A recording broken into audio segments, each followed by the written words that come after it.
दोस्तों L&T finance के result आने वाले हैं Q2 मतलब जो सितंबर क्वार्टर है उसके रिजल्ट आने वाले हैं। वीडियो में हम उसका प्रीव्यू करेंगे और जो इंपॉर्टेंट बिजनेस डिटेल्स जो आपको जाननी चाहिए उसके बारे में दोस्तों हम बात करेंगे। सबसे पहले आप नोट करके रखिए, अपने ध्यान में रखिए अक्टूबर 20 की तारीख, क्योंकि Q2 के रिजल्ट उस दिन आने वाले हैं। हम Q2 में कौन से इंपॉर्टेंट जो बिजनेस ट्रेंड्स हैं उन सब के बारे में हम बात करने वाले हैं। लेकिन सबसे पहले आपको हम इसका पिछले 3 महीने का ये प्राइस पॉइंट बता दें। देखिए 3 महीने में स्टॉक का रिटर्न अगर आप देखेंगे जो कि जून क्वार्टर और जो सितंबर क्वार्टर है तो ऑलमोस्ट फ्लैट ही है। आप देखिए अराउंड 90 के पास था और अभी 94 है। बीच में एक छोटा सा करेक्शन आया था लेकिन 78-80 के पास में।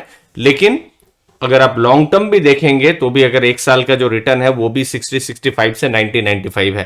तो क्या इंपॉर्टेंट ट्रिगर्स रहेंगे, जो रिकवरी है specially rural recovery, micro finance, वो सब जो बिजनेस है वो सब चीज हमको देखने को मिलेगी। अब देखिए ये बहुत इंपॉर्टेंट है, चाहे आपके पास 1 शेयर है या 1,000 है या 10,000 शेयर है L&T फाइनेंस का, कि मेन बिजनेस कौन से है। ये दोनों मेन बिजनेस है। देखिए 28%, 12% ये है रिटेल बिजनेस, मतलब जो रूरल एरिया में जो बिजनेस है और रिटेल हाउसिंग का बिजनेस। अब ये जो दो बिजनेस है ये अभी बढ़े हैं इस क्वार्टर में, तो ये हमको देखने का होगा कि रूरल बिजनेस कितना इंक्रीज हुआ है और रिटेल बिजनेस कितना इंक्रीज हुआ है। जैसे अभी कुछ बैंक्स के रिजल्ट्स मैंने देखे हैं तो रूरल में अभी अच्छा खासा ग्रोथ देखने को मिला है। और चूंकि L&T फाइनेंस का एक बड़ा बिजनेस रूरल एरिया में ही है तो एक रूरल एरिया में अगर अच्छा खासा ग्रोथ हमको अगर देखने को मिला तो एक अच्छा पॉजिटिव हो सकता है। लेकिन जो दूसरा बिजनेस है इंफ्रास्ट्रक्चर फाइनेंस का, जिसको लेकर बहुत सारी इनफैक्ट जैसे IDFC फर्स्ट बैंक स्ट्रगल कर रही है, दूसरे भी बहुत सारे जो लेंडर्स है स्ट्रगल कर रहे हैं, तो वहां से अभी जो बुक साइज है थोड़ा सा कम करने की कोशिश कर रही है, जो हमको दिख ही रहा है पिछले साल में। तो ये 15% बुक साइज कम हुई है। फोकस कहां पर है?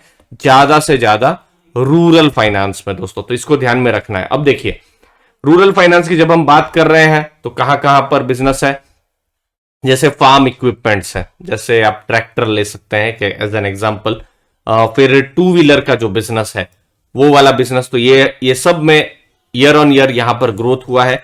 फिर उसके बाद माइक्रो फाइनेंस की लोन है। माइक्रो लोन्स खैर थोड़ा सा मॉडरेट रिकवरी हुई है क्योंकि यहां पर कैश में बहुत बार कलेक्शन, इनफैक्ट बहुत बार नहीं, ऑलमोस्ट हर बार कैश में कलेक्शन होता है। फिर ये सेकंड वेव आई थी, ये फर्स्ट Q1 का डेटा है। तो उसके अलावा जो दूसरी लोन है ये तो अब रूरल की नहीं है, जैसे कंज्यूमर लोन है, मतलब घर के लिए पर्सनल लोन जो देते हैं। इंफ्रास्ट्रक्चर फाइनेंस से बैंक जो NBFC है L&T फाइनेंस, वो अपना रिस्क को कम कर रही है। बाकी रियल इस्टेट से वो अपना बिजनेस को ज्यादा से ज्यादा, इनफैक्ट अब वो ज्यादा फोकस नहीं कर रही है। तो ये एक इंपॉर्टेंट चीज है जो ध्यान में देखना है कि रूरल बुक में कैसा ग्रोथ होता है। और माइक्रो फाइनेंस में थोड़ा सा कॉशियस अप्रोच है, बट Q2 में हमको उसके बारे में भी पता चलेगा दोस्तों। अगली चीज है कहां कहां क्विक रिकवरी हो रही है, जैसे फार्म इक्विपमेंट देखा रूरल फाइनेंस, टू व्हीलर्स वहां पर, कंज्यूमर फाइनेंस और इंफ्रास्ट्रक्चर फाइनेंस। अब देखना पड़ेगा इंफ्रास्ट्रक्चर में अभी किस हिसाब से जो L&T फाइनेंस है उनका फोकस रहेगा, क्योंकि उन्होंने यहां पर तो बताया है कि क्विक रिकवरी हो रही है, तो अभी किस हिसाब से लोन ग्रोथ हुआ है, कैसे NPA के ट्रेंड्स हैं, वो सब हमको देखने को होंगे। और उसके बाद माइक्रो लोन्स और हाउसिंग लोन और बाकी सब जो बिजनेस है। अब इनकम की बात करें तो कोविड का नेगेटिव इफेक्ट पड़ा ही है। ये जून 2021, जो 2020 और 21 का डेटा है, जहां हम देख रहे हैं इनकम थोड़ी सी कम हुई है। इंटरेस्ट कॉस्ट जो है कम हुआ, ये एक तरीके से पॉजिटिव है।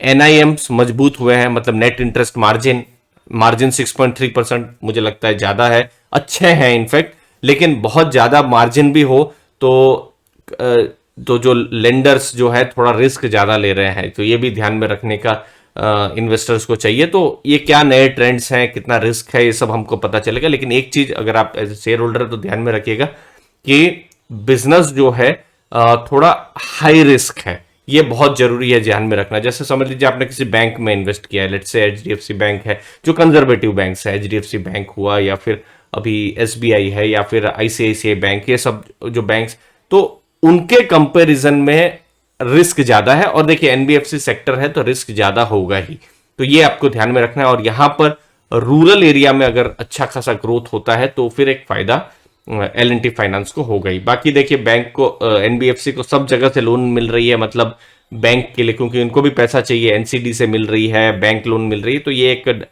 लाइबिलिटी मिक्स मजबूत है और कॉस्ट ऑफ बोरोइंग भी कम हो रही है और ये इंडस्ट्री ट्रेंड्स ही है कॉस्ट ऑफ बोरोइंग का कम होना, तो इसको भी मैं एक पॉजिटिव मानूंगा।